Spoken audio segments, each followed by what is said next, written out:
What would you do if the only thing you had left in the world was a piece of paper a powerful man declared worthless?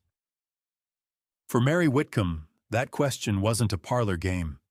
It was the grit in her teeth and the dust on her boots in the summer of 1880. She had just lost her father's claim, the small square of Arizona land he had bled into for 20 years, all because a land agent with a silver watch chain and ink-stained fingers said her father's title was nothing more than a ghost story. But what that agent didn't know, what no one knew, was that the desert keeps its own records, and sometimes the truth isn't buried in a courthouse file, but is waiting in the most impossible of places, high on a canyon wall, locked in an iron chest, inside a boat that hadn't seen water in 100 years. Stay close, and let us share a story about how a dismissed woman and a forgotten relic rewrote the map of a valley. We love to hear where you're watching from, so drop a note in the comments below. Mary Whitcomb walked away from the cabin her father had built with his own hands, the scent of its pine walls and the memory of his quiet breathing still caught in her lungs. She did not look back. Looking back was a luxury for people who had something to return to. Behind her, Silas Croft and his men were already measuring for new fences, their voices loud and sharp in the still air, carving up the life she had known. Her inheritance, the sum total of her 27 years, was now loaded onto the back of a tired gray mule named Dust. A canvas sack with a change of clothes, a slab of bacon, a bag of cornmeal, her father's worn hammer, and the worthless deed, folded into a neat, painful square in her pocket. Croft's final words echoed in the heat. "The territory is moving forward, Miss Whitcomb. There's no room for sentiment or for faulty paperwork." He had tapped the deed with a dismissive finger, his smile never reaching his eyes. It was the smile of a wolf who had already eaten. She walked toward the sun, into the shimmering heat haze rising from the canyon lands, with no destination but a way. Her father's voice was a ghost at her ear, from a fever dream near the end. "Hold the line, Mary. This land remembers." But the land felt silent, vast, and indifferent. It had swallowed her father, and now it seemed ready to swallow her too. She followed a dry wash, its sandy bottom a pale scar through the red rock, simply because it offered a path where there was none. The walls of the canyon rose on either side, baked by a sun that offered no mercy. Hours passed. The world shrank to the rhythmic clop of the mule's hooves and the rasp of her own breathing. She was a small, moving speck of grief in an enormous, unfeeling landscape. The day bled from white-hot noon into the softer golds of late afternoon. Mary stopped to rest the mule in the shade of a towering rock spire, its shadow a deep, cool purple on the canyon floor. She shared a mouthful of water from her canteen with the animal, its soft lips brushing her calloused palm. It was in that moment of quiet, of shared thirst, that she looked up. Not at the sky, not at the canyon rim, but at the sheer rock face across the wash. And there it was. It was so wrong, so utterly out of place, that for a moment she thought the heat had finally broken her mind. Wedged high on a ledge, a good 200 feet above her, was a boat.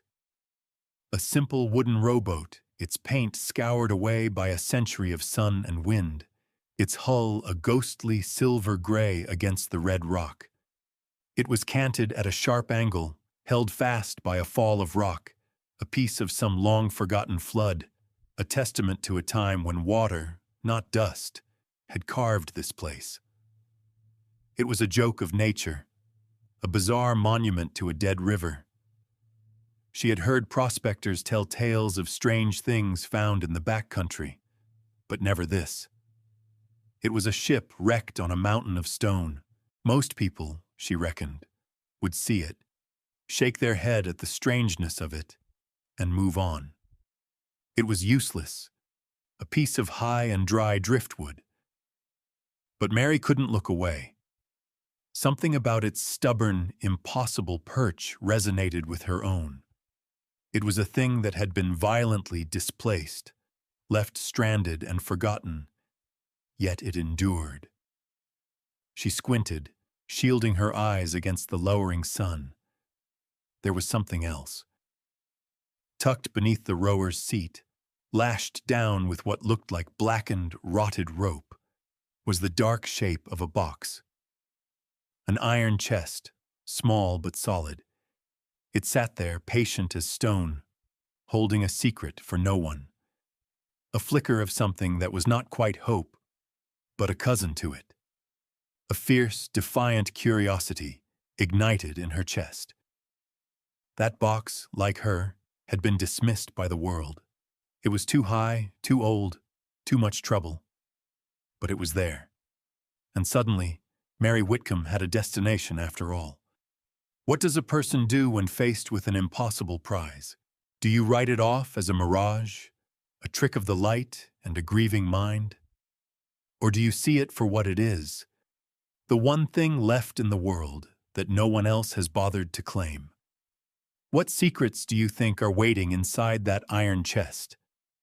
Let us know your thoughts in the comments, and be sure to subscribe for more stories of forgotten history and quiet courage. Now, Mary knew she couldn't reach it alone, and the first step toward claiming that impossible hope was to return to the very town that had cast her out. The next morning, Mary led Dust back toward the cluster of clapboard buildings that called itself Redemption. The town was little more than a dusty street, a general store, a saloon, and a livery, all simmering under the vast, empty sky. Entering the cool, dim interior of the store felt like stepping into another world, one of smells, leather and coffee, tobacco and flour. She needed salt, more cornmeal, and rope. Lots of rope.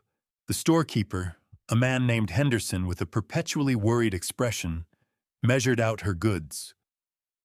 "Heard you were moving on, Mary," he said, not unkindly. "Croft, he's a hard man." "He is," she replied, her voice flat. As Henderson was wrapping her purchases, the door creaked open and Silas Croft himself strode in, bringing the heat and glare of the street with him. He saw her, and a slow, superior smile spread across his face. He nodded to Henderson, but spoke to her. "Still here, Miss Whitcomb? I thought you'd be halfway to the territorial capital by now, looking for some charity." Mary refused to meet his gaze, focusing instead on her supplies.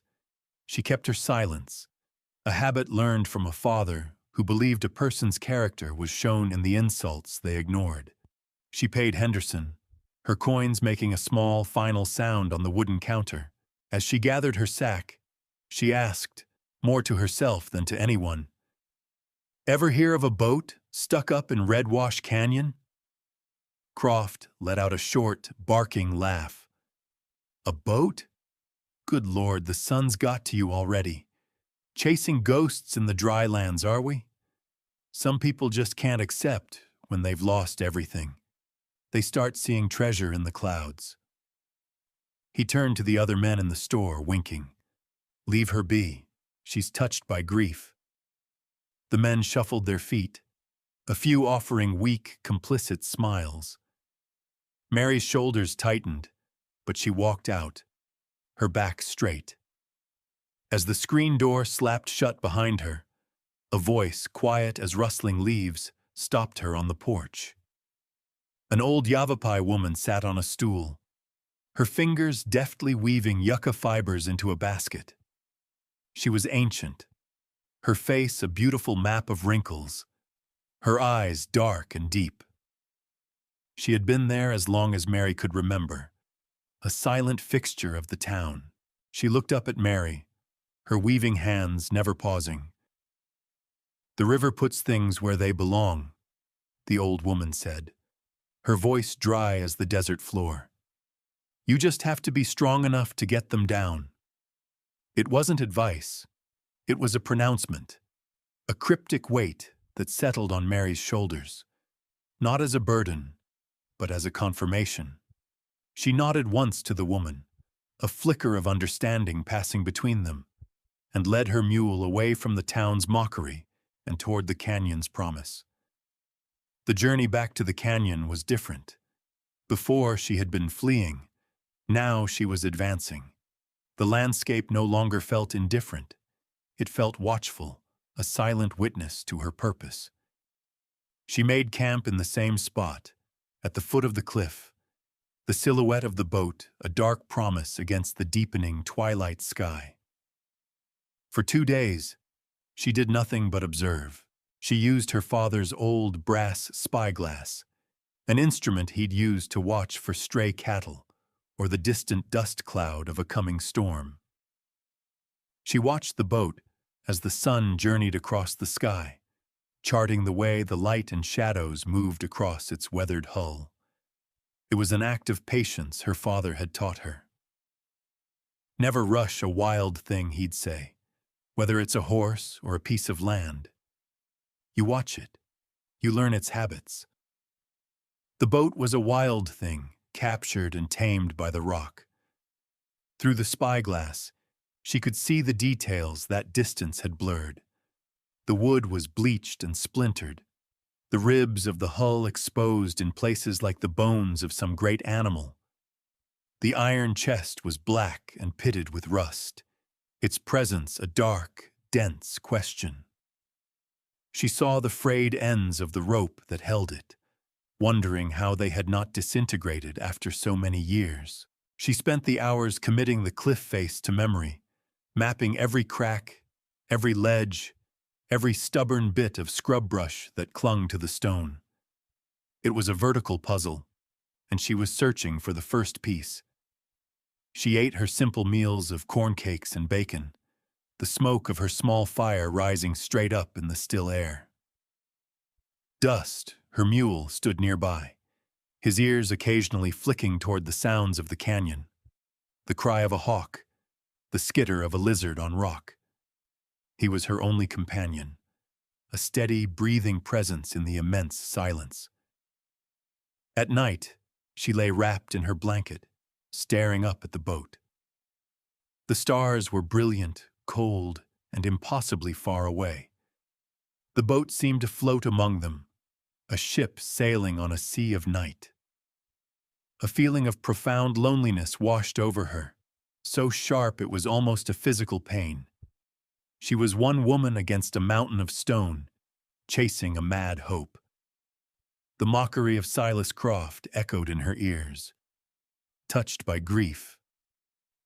Maybe he was right, but then she remembered the calm, certain eyes of the old Yavapai woman, strong enough to get them down. The words were a quiet anchor in the lonely darkness. She would not be broken by the scale of the task. She would simply begin. On the third morning, as the first pale light of dawn touched the canyon rim, a glint caught her eye. It was sharp and brief, a flash of gold in a world of red and gray. It came from the boat. She raised the spyglass, her hands steady, and scanned the stern. At first, she saw nothing but weathered wood. She waited, holding her breath, as the angle of the sun shifted. There it was again. A small, rectangular plate, no bigger than her hand, was affixed to the transom. It was made of brass, tarnished nearly black by the years, but one corner had been polished clean, perhaps by the ceaseless wind rubbing it against a jut of rock. That was the source of the flash. She focused the spyglass, her knuckles white. The glass was old, the lens imperfect, but she could make out faint, formal engravings, letters and numbers. She couldn't read the words, not from this distance, but she could clearly see an insignia etched in the center. An eagle with its wings spread, clutching arrows and an olive branch. It was a federal seal. Her heart began to beat a slow, heavy rhythm against her ribs. This wasn't some prospector's lost skiff or a rancher's pleasure boat washed away in a flood. A government seal meant it was an official vessel. But what would a government boat be doing here, in a place that hadn't seen a real river in living memory? The Colorado was 100 miles to the west. The Gila was a hard ride south. No expedition would have come this way. It made no sense. This was the first clue, the first detail that refused to fit the story of a simple, random wreck. The boat wasn't just old, it had a history, an official one. The chest wasn't just a strong box, it was cargo. A cold certainty began to form in her mind. Whatever was in that chest wasn't just valuable, it was important. The weight of the task before her suddenly grew, but so did her resolve. She lowered the spyglass, the brass cool against her cheek. The sun was climbing higher, the canyon warming around her. The boat no longer looked like a ghost. It looked like evidence. But she knew, with a certainty that settled deep in her bones, that she could not get it down alone. She needed help. She needed someone who knew ropes and rock, someone who understood the brutal physics of weight and gravity. And in the rough settlements and lonely camps of the territory, there was only one name that came to mind. A man they said was as scarred and stubborn as the mountains he haunted. A man they called Pike. Finding Benjamin Pike was a journey in itself. He lived apart, in a small cabin tucked into a high, hidden valley, a place you couldn't find unless you were already lost or knew exactly where to look. Mary followed the vague directions she'd gleaned from a sympathetic blacksmith. Follow the crow, not the trail. It took her a full day of hard riding, pushing dust up steep, unstable slopes. She found the cabin at dusk, a plume of smoke rising from its stone chimney, the only sign of life. It was a simple, solid structure, built to withstand the elements, not to welcome visitors. A lean, three-legged dog rose from the porch as she approached, letting out a low growl but not moving to attack. Then the door opened. Benjamin Pike was a man made of angles and silence. His face was a roadmap of a hard life, dominated by a long, puckered scar that ran from his left temple down across his cheek, pulling one corner of his mouth into a permanent, grim line. His eyes were a pale, washed-out blue, and they took in everything. Her, the tired mule, the determined set of her jaw, without a flicker of surprise. He did not speak. "Mr. Pike?" Mary said, her voice sounding thin in the mountain air. He just nodded. She told her story. She didn't embellish or plead. She laid out the facts as plainly as she could. The lost claim, Silas Croft, the boat on the canyon wall, the iron chest, the federal seal. She spoke of her need for a man who knew ropes, a man who wasn't afraid of a hard climb. When she was finished, the silence stretched, broken only by the whisper of the wind in the pines. He looked at her hands, still holding the mule's lead rope. They were not the hands of a soft woman. They were calloused and capable. He looked at her eyes and saw not desperation, but a fierce, unyielding resolve that matched his own. "A share," he said finally, his voice a low rasp, unused to conversation. "Of what's in the chest?" "A fair share," Mary countered. "We split it." He gave another short, sharp nod. "Get down. Water your animal." And that was it. The partnership was forged. The next day, they returned to the canyon. Pike's own mule laden with coils of heavy rope, iron pitons, pulleys, and a sledgehammer. The labor began. It was a slow, dangerous ballet on the face of the cliff. Pike moved with an economy and grace that belied his scarred appearance. He was a river pilot once, he told her in a rare moment of talk, before a boiler explosion on the Colorado had scarred him and soured him on the company of men.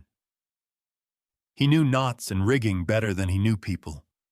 He would climb, driving the pitons into the rock with sure rhythmic strikes of his hammer, the sound echoing through the canyon. Mary stayed below, his anchor feeding out the rope, her eyes fixed on his small form high above. They worked from dawn until dusk, speaking little, a silent understanding passing between them.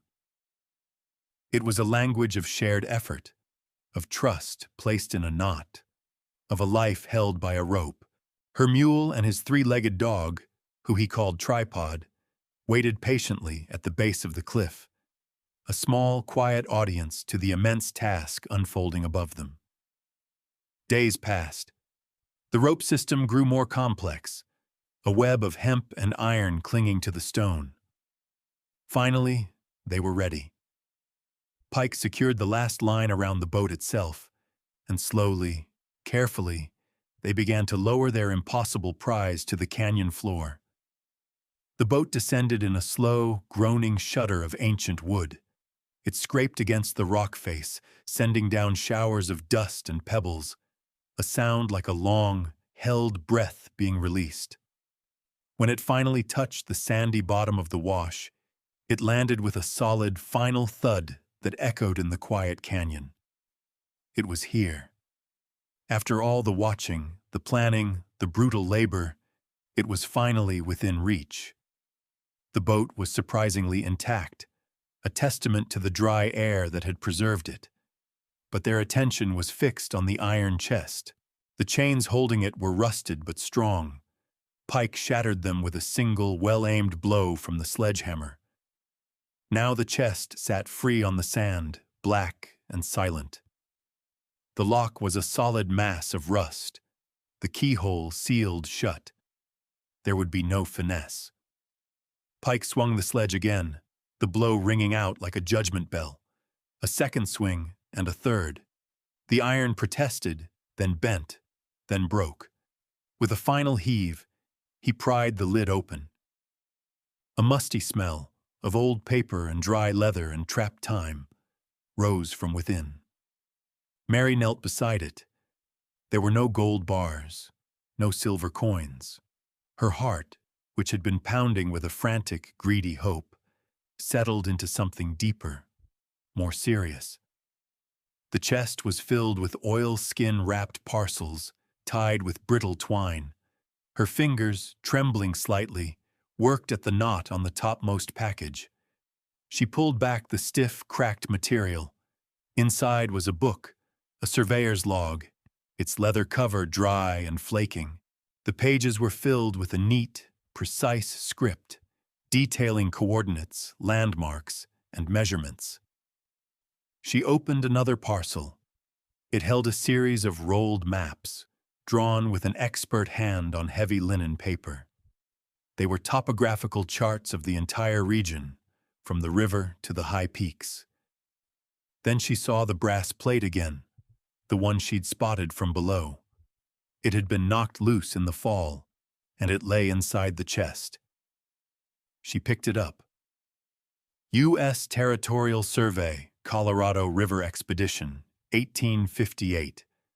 Beneath it, the name of the chief surveyor, Elias Whitcomb, her grandfather, a man her father had spoken of only in hushed, sad tones. He'd been part of an early mapping expedition, lost in a flash flood with his boat and all his records. The territory, still new and unorganized, had written him off as dead and his work as gone forever. These weren't just any records. They were the original federal surveys, the foundational documents that established every boundary, every claim, every property line in the valley, filed and registered decades before Arizona was even a proper territory. She unrolled the largest map, her eyes scanning for the familiar shape of her father's land. There it was, clearly marked, with her grandfather's signature and the date of the survey. And next to it, dozens of other small claims, belonging to the other families who had been pushed out by Silas Croft's legal maneuvering. Croft's own vast holdings were shown for what they were: a patchwork of fraudulent claims based on newer, falsified maps he had filed with a corrupt territorial clerk. This chest didn't hold a fortune. It held the truth. A truth that had been sitting in the sun for 22 years, waiting for someone strong enough to get it down. A shadow fell over the map. Mary looked up. Benjamin Pike was standing over her, his expression unreadable, but his pale eyes were fixed on the documents. He had seen it too, the scope of the lie they had just uncovered. Before either of them could speak, a rumble, low and distant, vibrated through the soles of their boots. It wasn't thunder. The sky above was a brilliant, cloudless blue. Pike's head came up, his gaze sweeping the canyon rim. He sniffed the air. "Rain," he said, his voice flat with certainty. "Up high, in the mountains. A summer storm, a gully washer miles away but feeding the same watershed they were standing in." He knew what it meant. A flash flood. The dry wash could become a raging river in minutes. "We have to go," he said, already moving, coiling ropes with an urgent efficiency. At that exact moment, the sound of hoofbeats echoed from the mouth of the canyon. 3 riders silhouetted against the bright sky. Silas Croft, flanked by 2 hard-faced men Mary recognized as his hired muscle. He had followed them. He must have seen their camp, seen them working the ropes. He reined in his horse, his eyes immediately locking on the open chest. A triumphant, ugly smile spread across his face. "Well, well, Miss Whitcomb. Looks like you found your ghost. I'll take that off your hands. Finder's fees have been paid." His men dismounted, their hands resting on the pistols at their hips. "Those are federal records," Mary said, her voice shaking but firm as she stood to face him. "They prove my father's claim. They prove you're a thief." Croft laughed. "They're scrap paper until they're filed with a judge, and they won't be. Give me the chest." The distant rumble grew louder. A sudden, cool wind swept down the canyon, carrying the scent of wet earth. "You fool," Pike growled at Croft. "The river's coming back for its own." But Croft's greed made him deaf to the warning. As his men moved forward, another sound cut through the tension, a panicked shout. A wagon, a family of settlers by the look of it, had tried to take the wash as a shortcut. They were halfway down the canyon, and the first wave of water, a muddy brown tongue, was already licking at their wheels. The father whipped his horses, but they were panicking, the wagon stuck. Mary and Pike exchanged a single, stark look. The papers, or the people. It wasn't a choice. As Croft's men lunged for the chest, Pike threw Mary a coil of rope. "The family!" he yelled, and charged not at Croft, but toward the stranded wagon. Mary scrambled to secure the most important document, the main ledger book, tucking it deep inside her shirt, the leather cover scraping against her skin. She then ran to help Pike, leaving the chest and the rest of the maps behind. In the chaos of the rising water, the terrified horses and the shouting family, Silas Croft saw his chance. He grabbed the heavy iron chest, heaved it up in front of his saddle, and spurred his horse back the way he came, a victorious sneer on his face. He would be clear of the flood long before it reached its peak. He had won. He had the evidence, or so he believed. The water came faster now, a churning, muddy torrent that filled the wash from wall to wall. It tore at the wheels of the settler's wagon, threatening to sweep the entire thing away. The father, a gaunt man with desperation in his eyes, was trying to unhitch the horses while his wife clung to two small children in the back. Pike and Mary worked with the silent, focused energy of people who understood disaster. Pike, the old riverman, read the currents, shouting instructions. "The boat! Use the boat!" The old survey boat, their impossible prize, was now their only hope. It was heavy, but the rising water made it buoyant. Together they managed to push and pull it alongside the wagon. Mary helped the mother and her terrified children into the relative safety of the rowboat, while Pike and the father cut the frantic horses free. They used the last of their ropes to create a lifeline to a rocky outcrop on higher ground. One by one, they ferried the family across the churning water. Mary's arms ached, her muscles screaming in protest, but she pulled on the rope, her knuckles raw. The image of the children's wide, fearful eyes burned into her mind. The main ledger was a hard, reassuring square against her ribs. They made it. Soaked, shivering, and exhausted, they huddled on the high ground as the flash flood roared past, a brown monster devouring the canyon floor. It swept away the wagon, the remains of their camp, everything.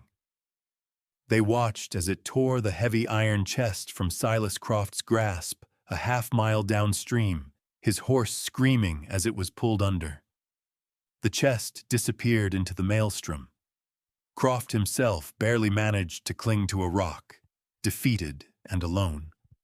The family they had rescued looked at Mary and Pike with a dawning, profound gratitude. The father, whose name was Thomas, grasped Mary's hand. "You saved us," he said, his voice thick with emotion. "You saved my family." As the floodwaters began to recede, leaving behind a thick coat of mud and debris, Mary pulled the ledger from her shirt. It was damp, but the oilskin wrapping she had hastily replaced had protected it. She held the truth of the valley in her hands. She hadn't just saved a family, she had saved a community. And as she looked from the grateful faces of the settlers to the quiet, steady presence of Benjamin Pike beside her, she realized she no longer felt alone. They had faced the flood, and they had held the line. Their return to redemption was a quiet spectacle. Mary and Pike walked into town, leading their mules, followed by Thomas and his family. They were all covered in mud, their clothes torn, their faces etched with exhaustion. But they walked with a purpose that made people stop and stare. The story spread before they even reached the center of town, carried by Thomas, who told anyone who would listen how they had been saved, how Mary and Pike had risked everything for his family, while Silas Croft had fled with a stolen chest, only to be defeated by the very land he sought to control. The townspeople, who had once whispered and smirked at Mary's fool's errand, now looked at her with a new expression: respect. She walked straight to the marshal's office. As fate would have it, a traveling territorial judge was there, settling a dispute over water rights. He was a stern, impartial man with eyes that missed nothing. Mary placed the muddy, water-stained ledger on his desk. "Judge," she said, her voice clear and strong, "this is the original U.S. survey ledger for this valley, from the Whitcomb expedition of 1858. The judge opened the book with careful hands. He was a man who understood the sanctity of such documents. He read the opening page, his eyebrows rising. He spent the next hour comparing the ledger's meticulous entries with the official plat map hanging on the wall, the one filed by Silas Croft. The silence in the room was absolute. The judge traced the lines on the map with his finger, then looked back at the book. The fraud was not just present, it was blatant, arrogant. Just then, Silas Croft stumbled into the office, his fine suit ruined, his face pale with shock. He saw the ledger on the desk, saw the look on the judge's face, and all the fight went out of him. He didn't say a word. The judge looked up, his gaze moving from Croft's defeated face to Mary's steady one. "Miss Whitcomb," he said, his voice carrying the weight of law, "it appears your father's paperwork was not faulty. It was, in fact, the only valid title in this entire matter." He closed the ledger with a definitive sound. "I am voiding all claims based on the Croft plat map, effective immediately." A quiet murmur went through the crowd that had gathered outside the door. It was the sound of a community righting itself. Croft wasn't arrested or run out of town on a rail. He was simply undone. His power, built on a foundation of lies, had been washed away. He turned and walked out, a man hollowed out by his own greed, the townspeople parting before him not in fear, but in dismissal. Mary had her father's land back, and so did a dozen other families. The last light of day settled over the valley, turning the dust in the air to gold. Mary stood on the porch of her father's cabin, a place she thought she would never see again. The air smelled of clean, rain-washed earth.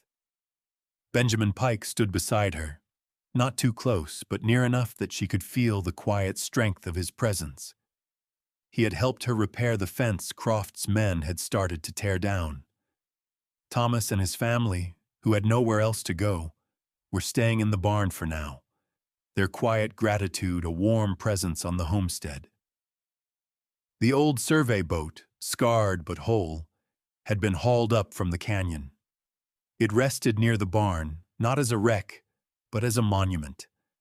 A strange, beautiful testament to a long-dead river and a long-buried truth. Pike looked out at the land, at the neat lines of the fences that now marked the true and proper claims of the valley's settlers.